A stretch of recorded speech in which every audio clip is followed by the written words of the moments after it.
Robby, what's on your radar today? Well, Samuel Alito has refused to recuse himself from upcoming cases relating to the January 6th Capitol riot. The Supreme Court Associate Justice told Congress last week that Democrats' insistence that he do so was unreasonable, writing, "I am therefore duty-bound to reject your recusal request." Now, why have so many Democratic politicians and media figures decided that Alito should sit out from January 6 cases? Well, they believe that he has proven himself to be sympathetic to former President Donald Trump's efforts to overturn the results of the 2020 election, and they cite as evidence 2 flags that were flown on Alito's properties. One was an upside-down American flag, and the other was a pine tree flag bearing the message, "An appeal to heaven." Now, many in the media have abruptly decided that both flags telegraph agreement with the right's pro-insurrection camp. CNN called the Appeal to Heaven flag a symbol for supporters of former President Donald Trump. The New York Times noted that both flags were carried by rioters during the January 6 attack on the U.S. Capitol. MSNBC insisted that the pine tree flag was not just a pro-insurrection flag, but also a Christian nationalist flag, and implied that Alito should recuse himself from abortion-related cases as well. Watch this. One of these 2 flags, they're not just insurrection January 6 flags. One of them is a sort of really well-known kind of Christian insurgent nationalism flag. This Appeal to Heaven flag is no joke. And so in addition to the January 6 cases that Harry notes are pending at the court, we have 2 massive abortion cases pending at the court in which the rights of pregnant people are being subordinated to the desire of physicians or states not to treat them in emergencies when they might die. And so it's not just that this inflects on January 6th and the insurrection and how Justice Alito has prejudged those cases. I mean, this letter is a prejudgment of those cases. It also inflects on his willingness to fly a flag that is clearly aligned with the religious viewpoint. He says that in his letter, that his wife flew it possibly for religious or political reasons. The idea that either the pine tree flag or flying the American flag upside down, always and everywhere, is an endorsement of Trump's election-related malfeasance is ludicrous. The American flag is commonly turned upside down by activists representing all sorts of issues and usually represents dissatisfaction with the current state of the country. The Appeal to Heaven flag has equally broad usage. It originated during the Revolutionary War and quotes the philosopher John Locke in defense of rebellion against unjust authority. Protesters have borrowed it for their own purposes throughout American history. The Black Lives Matter movement was using it just a few months before January 6th. Now, it is certainly true that some of the people who smashed the windows of the U.S. Capitol and feuded with police were carrying this flag, the Gadsden flag, and other icons of liberty, including the American flag itself.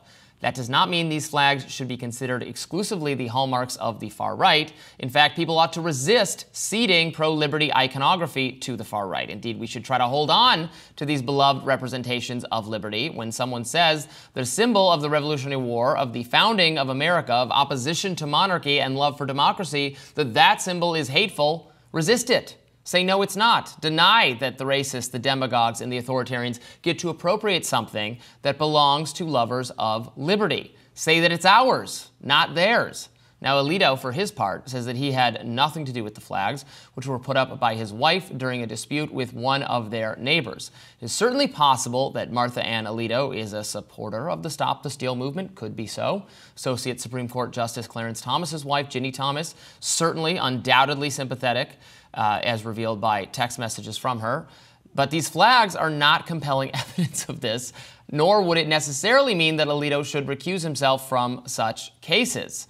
Would a liberal justice be expected to recuse from a case relating to gay marriage if they flew the pride flag, or a criminal justice-related case if they had a Black Lives Matter sign on their front yard? Of course not.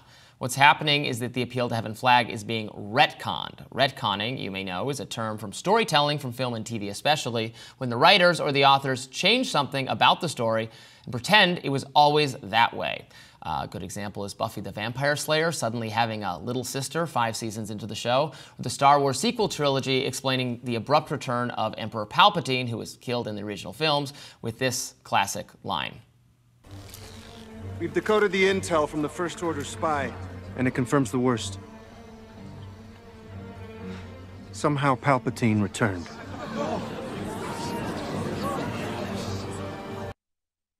You want more proof on this appeal to heaven flag? Well, for decades, San Francisco's City Hall has flown that flag alongside other cherished patriotic banners.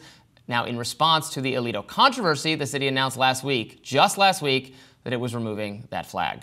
Again, this is madness. This is retconning. That picture of a pine tree is not a right-wing symbol of hate unless you make it so. Cowards are turning it into one, and we ought to resist that.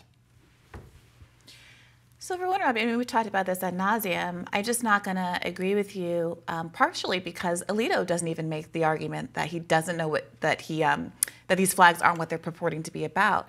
He does, in his letter opposing recusal, say that he wasn't familiar with the appeal to heaven flag, which I take him at his word. He never argues that the upside down flag doesn't mean what we all have accepted the upside down flag to mean in the context of January 6th. Moreover, your analogy about are you not allowed to fly a pride flag, absolutely. I think if the court had a case pending up before it that went directly to the issue of whether or not gay rights should be extended in some new way, and let's say Eleanor Kagan, who is gay herself, threw a flag up into the air, then I think that would be a pretty clear indication of how she was planning to rule in a case and should rightly be taken as a symbol of how she's going to rule. Now, at other times in her life or other times in her personal life, she's had a gay flag pin on when going to a gay conference or something like that, just like the way we know that Alito, of course, is conservative and associates with conservative opinions in other kinds of scenarios. And that's a very different kind of thing. You're not asking people to not deny who they are. Obviously, this is a political process for them to get chosen for the court in the first instance. But we're talking about very specific behavior here, which is to raise a flag in the immediate context of an attempt to take over the Capitol, a failed and silly and half-witted attempt, but people believed that they could do an insurrection on the Capitol and stop the counting of the votes and all of that kind of mishigas. And so yes, and it's not just limited to this instance. Alito has declined to recuse himself over a case that involves someone who gave him a private jet. You are very right, I think, to bring up the instances of Clarence Thomas having enormous conflicts of interest with people who have matters before the court, billionaires who have matters before the court, who have in the last week articulated a desire for how he wants Clarence Thomas and the conservatives to rule on the matters that are related to his own financial well-being. And so I think the broader question for the American public is whatever you think about these flags is really trivial in the grand scheme of the fact that we have billionaires openly courting Supreme Court justices, advocating for the appointment of certain kind of Supreme Court justices so they can rule on cases in a way that benefit the billionaire class and are a detriment to you, the voter. And so whatever you think about this flag instance, at the end of the day, there's clearly an influence campaign going on between billionaires who have access to these folks and you who do not. And you're losing out. Well, where I do agree with you is that being financially tied or in some way involved in a case being before the Supreme Court, that I think can be, in some circumstances, certainly grounds for recusing oneself. With respect to Elena Kagan, I've actually wondered whether she should have recused herself over the Harvard affirmative action case because she was at one time paid by Harvard as a professor. I would not. Harvard Law School. Right, dean of the Harvard Law School. I would not. But I do disagree with you. I would not, under the circumstance you outlined, if she had a pride flag right before or right after, or in some cases, I would not. Robby. I would not have any. Inappropriate. I do not take that view. I think that's fine. This is about like codes of conduct and ethics. And earlier in your radar, you mentioned why are Democrats so up in arms about this? Well, no, it is legal ethicists who have been weighing in, but pretty consistently saying that at very least, even if you can't force anybody to recuse themselves, it's about judgment. And it's about judgment that you exercise to maintain the credibility of the court. If Alito thinks it is healthy for the credibility of the court that already is so diminished in the eyes of the American public, just like our government is so diminished in the eyes of the American public, to not be able to constrain his wife's behavior when he is in such an important, valuable and public-facing position, to refrain from flying political flags in the months surrounding an insurrection or in the months leading up to important relevant cases to the kind of the symbology of the flag.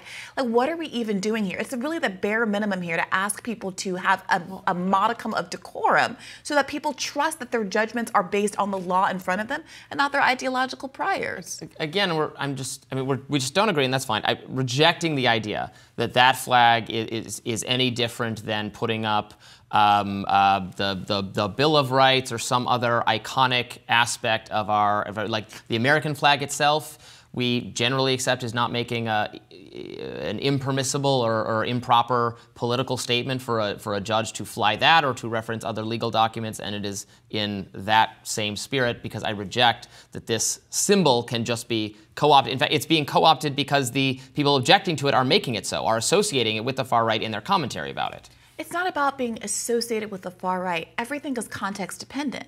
If a Black Lives Matter protester uses an upside down flag in the context of a protest where they're resisting authoritarianism from the state, police officers killing Black men in the street, then yes, it's a rebellious symbol. If I fly the rebel Tree of Life flag or whatever it's called. The Gadsden flag? No, they got the second Alito flag with the tree on it. The Appeal to Heaven. Appeal to Heaven flag. And of course, it depends on what it is that I am. It's a flag that symbolizes rebellion. So of course, it depends on what I personally am rebelling. That, of course, is true. There are ways in which an American flag can feel very subversive. You know, there's been a big debate over the past couple of months over Beyonce's appropriation of the American flag on a New Country album and whether or not that is her being kind of patriotic in a classic way that, you know, is in contradiction with some of her political statements about Black Lives Matter, for instance, or whether or not it is, in fact, her subverting the American flag by reclaiming it for Black people in a way that we haven't been allowed to be seen as Americans in the past, and is, in fact, a progressive statement in and of itself. And that's an ongoing debate.